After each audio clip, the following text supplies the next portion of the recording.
আপনি সুদে টাকা নিছেন আখিরাতের আশায়, কথা বলেন না কেন? আপনি কিস্তিতে টাকা নিছেন আখিরাতের আশায়, জাহান্নাম থেকে বাঁচার আশায়, দুনিয়ার লোভে। আপনি এটা বুঝছেন আপনার ছেলেটা এখন আমি 12 লাখ টাকা দিলে এটা আমার একটা টাকা উপার্জনের মেশিন, আমি একটা মেশিন বইয়ে এলাম, এরপরে হেতে টাকা দিব। তা নাই তো বলেন, দুনিয়ার আশা ছাড়া, সম্পদের আশা ছাড়া বাড়ি করবেন, বিল্ডিং করবেন, জমি কিনবেন, সংসার চালাইবেন, বাজার সদাই খাইবেন, আপেল মালটা খাবেন, এই তো দুনিয়ায় হইল। তো আখেরাত, আখেরাত ভুলে গেলেন, বাবাও ভুলে গেলেন, সন্তানও ভুলে গেলেন। আপনার ছেলে উপার্জন একদিন কর্মে না গেলে আপনার মনে গুসা হয়, কিরে ফুর্তি কি শুরু করলি, কামে যাস না কা। কিন্তু আপনার ছেলে 365 দিনে, খোদার এক বছরে একদিনও ফজরের নামাজ পড়ে না, একটা দিন পড়ে না, এত বড় জানোয়ার মুসলমানের ঘরে ঘুমায় কেন? পরে জিজ্ঞাসা করেন না, ওই ছেলেটাকে জিজ্ঞাসা করেন তুই মানুষ না জানোয়ার, পরে বলতে বল। একদিনও তুমি 365 দিনে মুসলমানের ঘরে জন্ম নিয়ে তুমি একদিনও ফজরের নামাজ পড়বা না? তোমার আল্লাহ নাই, তোমারে কেউ বানায় নাই, তুমি মাটির তলের থেকে বাইরিছ, তুমি আসমান থেকে পড়ে গেছো, তোমার কোনো সৃষ্টিকর্তা নাই, তিনি তোমার কাছে কিছু চায় না। আস্তাগফিরুল্লাহ, আস্তাগফিরুল্লাহ। তাহলে একটা বাবা বেনামাজি সন্তান ঘুমায়, ওমা বেড়ার কোনো চিন্তাই নাই, ওনার কোনো ফিকিরে নাই, ওনার ফিকির শুধু টাকা, চাকরি, ব্যবসা, দোকানদারি, বিদেশ, পয়সা, এই জীবন। বলেন আব্বা, আখেরাত কেমনে ভুলে গেলেন? আখেরাত যদি ভুলেও যান তো আখেরাত হবে না, কথা বলেন না? বলো ছেলেরা, বাবা তোমরা বলো, তোমরা যারা আজকে মৃত্যু ভুলে গেছো তোমাদের মৃত্যু হবে না? তোমরা যারা নামাজ পড়ো না তোমরা তো মৃত্যু ভুলে গেছো। তোমাদের যাদের চরিত্র অপবিত্র, নারী দেখে, উলঙ্গ ছবি দেখলে, নারী দেখলে, জিনা ব্যভিচারের দৃশ্য দেখলে, হারাম নারী দেখলে বীর্যপাত হয় শরীরের মধ্যে, আর এই শরীর তখন নাপাক হয়। নাপাক জেনা করিলে, ব্যভিচার করিলে, নারীর সাথে হারাম সম্পর্ক করিলে, মদ পান করিলে, ব্যভিচার করিলে শরীর নাপাক হয়, অপবিত্র হয়, অপবিত্র। আল্লাহ রসুল সাল্লাল্লাহু আলাইহি সাল্লাম বলছেন, যে ব্যক্তি মদ পান করে, যে জিনা ব্যভিচার করে, খোদার কসম নবী বলছে আল্লাহ তার অন্তর থেকে ঈমান খুলে ফেলে, মানুষ যেমন তার দেহ থেকে জামা খুলে ফেলে।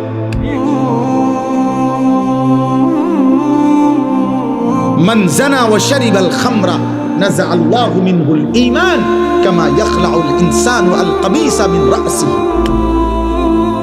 ঈমান খুলে ফেলে বেটা। এই অবস্থায় যদি মৃত্যু হয় নাফরমান, মনে রেখো সে মৃত্যু কি মৃত্যু হবে। পবিত্র কোরআনুল কারীমের 24 নম্বর পারা 39 নম্বর সূরা, সূরাটির নাম হচ্ছে সূরায়ে জুমার।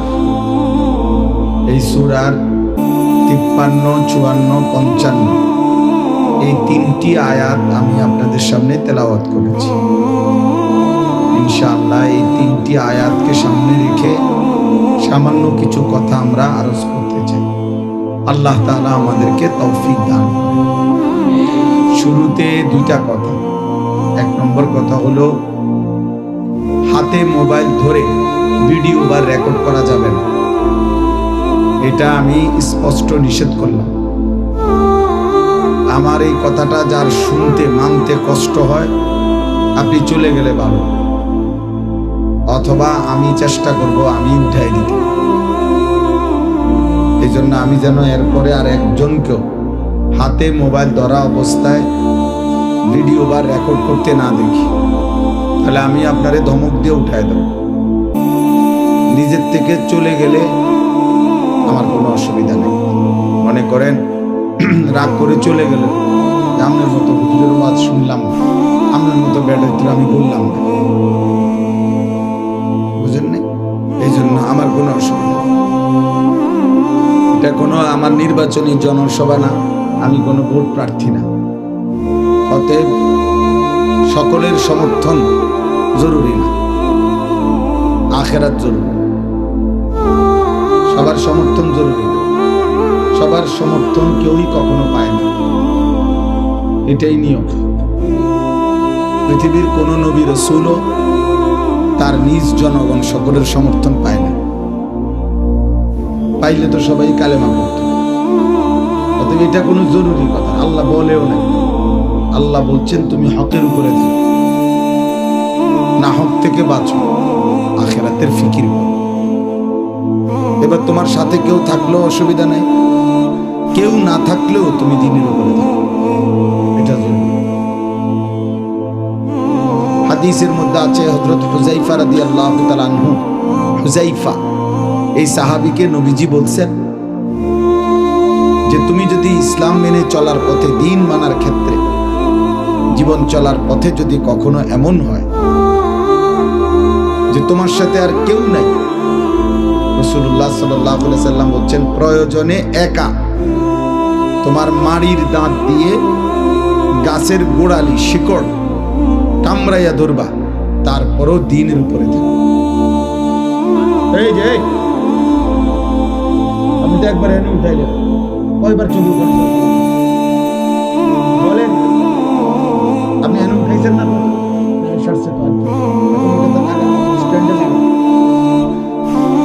নাহলে আপনি আনেন মাস একটা কিনা,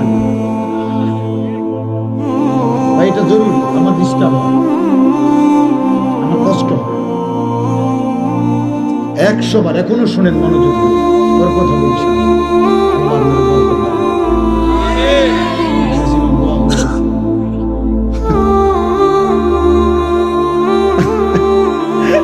আল্লাহ কবুল করেন। ঠিক আছে, আমার কষ্ট হয়, মানে এটা নাড়াচাড়া করলে আমার দিন জমে, একাগ্রতা আসে, এই জন্য আমি এটা একটু কঠোর। মানে আমি আসলে মনোযোগ চাই, মনোযোগ হইলে বরকত হয়, দিল জমে আর কি, দিল জমে। এমনি মনে করেন বক্তা উঠলো নামলো, লোক হইল না হইল, বড় মাহফিল হইল ছোট মাহফিল হইল, এটা আসলে কোনো বিষয় না। মনে করেন আমার 1 কোটি মানুষ চিনে, তো এতে কি আমার কবরের আযাব মাপ? তো আমি এটা দিয়ে করব কি? আমারে মনে করেন 1 কোটি মানুষ চিনে, তো এতে আপনাদের কারো কবরের আযাব মাপ? তাহলে কোনো ফায়দা নেই। আখিরাত দরকার, আখিরাত দরকার প্রত্যেকের, আমারও আপনাদের। যে মাঠে আপনারা দাঁড়াবেন ওই একই মাঠে আমরাও দাঁড়াবো। যার কাছে আপনারা হিসাব দিবেন আমরাও হিসাব দেব। ইয়াউমা ইয়াকুমুন নাসু লিরাব্বিল আলামিন, আল্লাহ তাআলা বলেন সেদিন সমস্ত মানুষ মহান আল্লাহ তাআলা রব্বুল আলামিনের সামনে দাঁড়িয়ে থাকবে হাসরের দিন।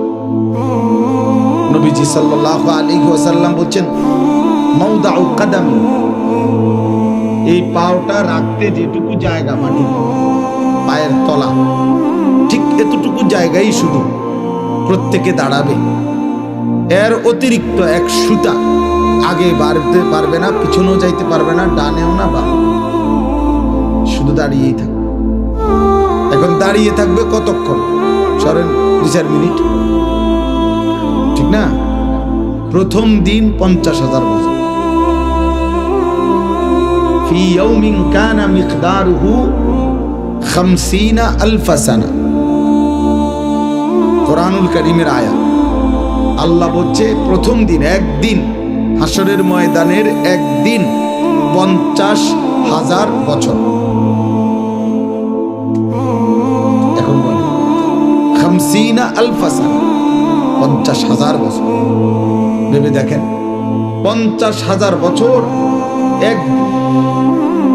এবার কতদিন চলবে হাসরের মাঠ সেটা একমাত্র মহান আল্লাহই জানেন। তো যদি ধরেন একদিনে দাঁড়ায় থাকতে হয়, তাহলে আপনাকে ন্যূনতম 50,000 বছর দাঁড়ায় থাকতে হবে। আর যেখানে দাঁড়াবেন সেখানে মাথার উপরে সূর্য থাকবে। যেখানে দাঁড়াবেন তখন এই সূর্য যদি মাথার উপরে থাকে তো পায়ের নিচের জমিনের উত্তপ্ততা গরম কেমন। আমরা হজ্জের মধ্যে প্রতি বছর এইবারও আরাফার দিন, মানে যেদিন হজের মূল দিন, আরাফার ময়দানে সেদিন আল্লাহরই কুদরত। আমি সবসময় মনে হয় যেন আরাফার দিন, মানে যেদিন মূল হজ, সেদিন মনে হয় যেন সূর্যের তীব্রতাটা, প্রখরতাটা বেশি, প্রচন্ড সূর্যের তাপ। তো আরাফার দিনে হজ্জের মধ্যে একটা সুন্নত আমল হলো তাঁবুর বাহিরে খোলা জায়গায় খালি আকাশের নিচে দাঁড়িয়ে কিছুক্ষণ দোয়া করা। নবীজি করতেন, করছেন।